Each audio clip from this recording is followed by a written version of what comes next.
Ladies and gentlemen, Six Fake Stock Trader here from YouTube.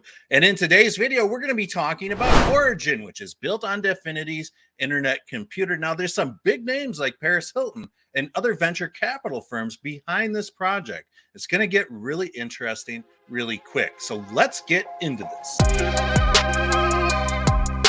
So welcome back to the channel, everyone. If you guys could do me a huge favor and smash that like button if you found this content helpful. Also consider subscribing. I truly appreciate it more than you know, and we'll be bringing lots more videos just like this here in the future. So when we're looking at Dfinity's internet computer ecosystem, one thing stands out: Origyn. Now, when I go to talk about Origyn in just a second, I'm going to be connecting some of the players involved and the brief history of titles, things like that, combating counterfeit goods. So this is all kind of going down that rabbit hole. And the other night I was on Twitter Spaces and I heard a Twitter space which Anna Escher was hosting. And I also heard her mention that Paris Hilton was behind or an early investor in Origyn. Now, after I heard that, I immediately had to kind of look into this because I know Paris Hilton has been involved in other NFT projects, Ethereum, Bitcoin. I know she's a holder of it. So after a quick search, it was really easy to find a couple articles saying that she was in fact backing Origyn. I thought this was pretty cool, but then I had to really kind of figure out, why is she doing this? Well, she's a businesswoman. She is an expert at marketing. She is an expert at selling products. And my guess is that she's probably got a lot of high-end products that get counterfeited, things like that. So when I start connecting the dots from her to her husband, which is an investment banker, he really started M13 Ventures, which is an angel investment firm, which helps struggling businesses with more of like personal loans versus through a traditional bank. And then after I looked at Carter, I had to look at his brother, who is in the same exact line of business. These guys are finance gurus. They are investors working for Goldman Sachs, Under Armour, Vitamin Water, Procter and Gamble. And it just seems like the connections these two guys have go on and on and on. And this is really a match made in heaven when it comes to Paris Hilton and these other two people that I've just mentioned. Now, this is scratching the surface of investors, and there's a lot of other big investment firms like Polychain Capital behind this as well. But this is a great way for companies, or whatever Paris Hilton's companies are, to really start combating counterfeit goods. Because at the end of the day, I think we've all kind of bought something where we find out later it might not have been authentic.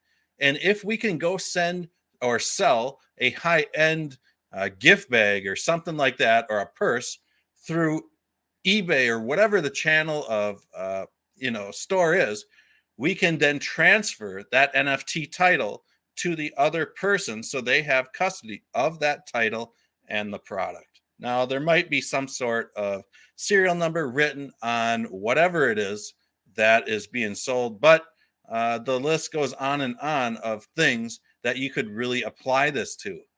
Now, let's just kind of go down a side street here. We have been in the business of associating titles to mainly land and vehicles the last 100 years or so. I think when anybody talks about titles, the first thing we are thinking of are land and vehicles, maybe some jewelry, but we can kind of see that, if we're talking about transferring land, if we're dropping, a few $100,000 or millions of dollars, that thing better come with some sort of title or deed, whatever. Same goes with vehicles. Here in the United States, we can go back as far as the 1930s in New Jersey when they started issuing titles for cars, things of that nature. Jewelry, the list does not stop anywhere. We can talk about cameras. We can talk about high-end purses, jewelry, you name it. You could really attach an NFT with ownership, maybe QR code, something like that to, the blockchain. And What I found interesting about the Origin Foundation is that they will be possibly bringing the OGY token to market here first quarter of 2022. And I did find that there was about 1.1 billion tokens minted during the Genesis block. So this is kind of exciting to see a project like Origin really show up on the scene and really take counterfeiting goods seriously, really take property ownership seriously. Now, if, like I said, I bought a $3,000 golden retriever a month ago, and that thing came with some paperwork. Well, let's just say somebody said, "Hey, I want to offer you like a ridiculous amount of money for this cute little dog." Okay, it would be really tough, but I could transfer ownership of that dog to the next person, blah, blah, blah. So, with that said, art applies to this. Anything you can imagine, it could even happen where states lean on blockchains like Internet Computer and the Origin Foundation to transfer titles, things like that in the future. But all I know is that the Origin Foundation is bringing a game changer to the table here, especially if we can get large corporations like Gucci, like Prada, like, I don't know, whatever your favorite products are.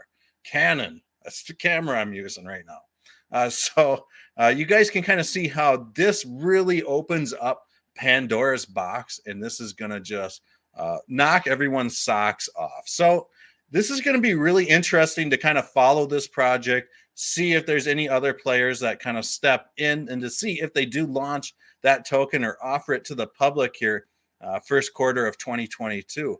So with that said, folks, again, if you could please smash that like button, I would truly appreciate it. And we'll see you guys all on the next video.